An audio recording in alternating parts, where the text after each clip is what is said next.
In 2024, at one of the oldest and most prestigious universities in the United States, something happened that still has no clear explanation. A senior philosophy student named Jason Carter was found after days of disappearance, collapsed inside the campus's abandoned library, mumbling incoherently about a professor from another world. But here's where it gets truly bizarre. The professor he spoke of? No records, no photos, no witnesses. It's as if the man never existed at all. Did Jason lose his mind? Or did he uncover something far beyond what we're meant to understand? In this video, we reveal the full story, with mysterious details, suppressed evidence, and a disturbing question that still haunts those who knew Jason. Was he crazy, or was he right?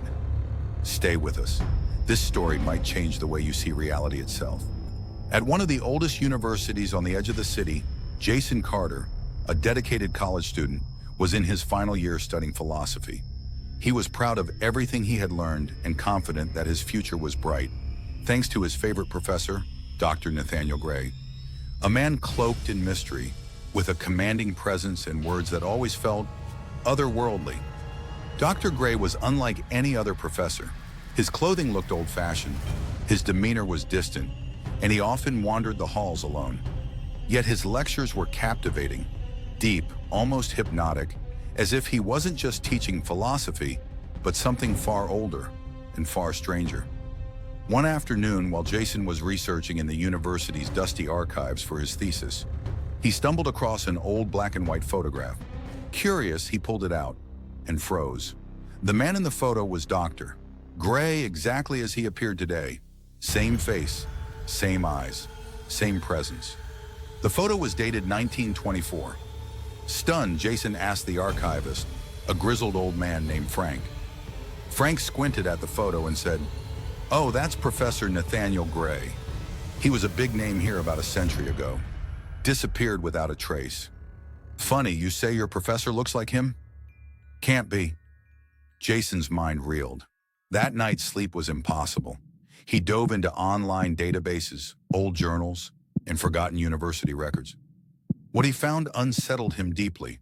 Articles and writings signed Nathaniel Gray, dating back to the early 1900s. When Jason confronted the professor, Dr. Gray merely smiled and said, "Some truths are older than this world, Jason. Focus on what I teach. That's what matters." But Jason couldn't let it go. He became obsessed.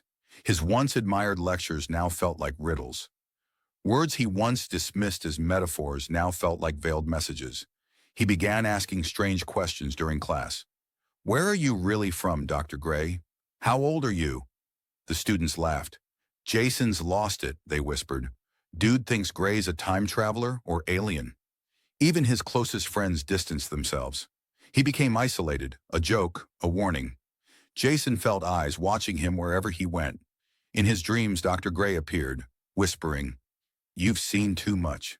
The mind breaks under the weight of real knowledge." One night, Jason woke up to find his thesis notes torn to shreds, strange symbols scribbled across his walls. Whispers echoed, "Leave it alone. Stop." He tried to photograph the evidence, but by morning it vanished, like it had never been there. Desperate and determined, Jason cornered Dr. Gray after class. "Who are you? Why are you teaching me? Is everything you've taught a lie?" he demanded. Dr. Gray's eyes darkened. Calmly, he said, "Truth doesn't care about the source. You've come too far. You have two choices now. Walk away, or see the truth and risk everything." Jason's voice trembled, but he stood firm. "I want the truth." Gray nodded slowly. "Meet me tonight. Midnight.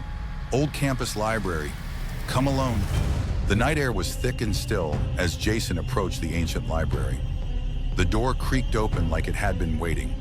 Inside, darkness reigned, save for a single flickering candle atop a stone table. Dr. Gray stood there, his silhouette tall and still. "You insist," Gray said. "Very well."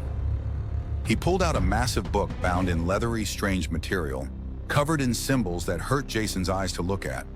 Opening it, the air seemed to shift, heavier, colder. "This is the Book of Passage," Gray said. It reveals the true nature of existence. He pointed at a page. Jason read it aloud. The words twisted and moved, forming symbols and then visions. Jason screamed. The room dissolved. Time collapsed. Jason saw impossible things.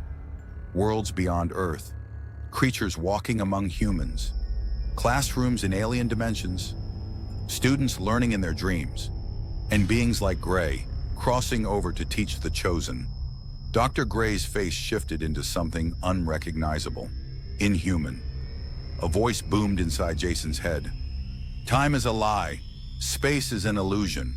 We are the keepers of knowledge. Join us, or forget everything. Awakening darkness. Jason opened his eyes in a hospital bed. A nurse smiled. Welcome back, Jason. You've been unconscious for days.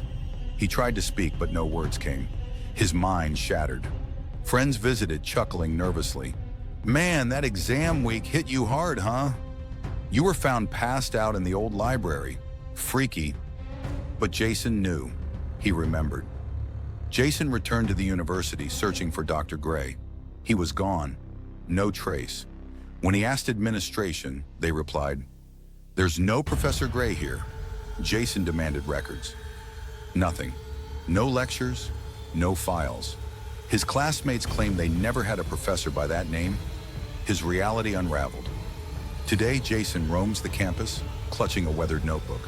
He whispers to himself, "I'm not crazy. I saw the truth." People avoid him. They laugh. There goes Jason, the alien hunter. At night, in his apartment full of ancient texts and strange symbols, Jason writes. He waits. He searches. And when the wind howls, he hears a familiar voice. True knowledge is not taught. It is given. Was Jason mad? Or has he become something else entirely? If you ever meet him, he'll lean in and whisper, "Watch your teacher closely. He may not be from this world."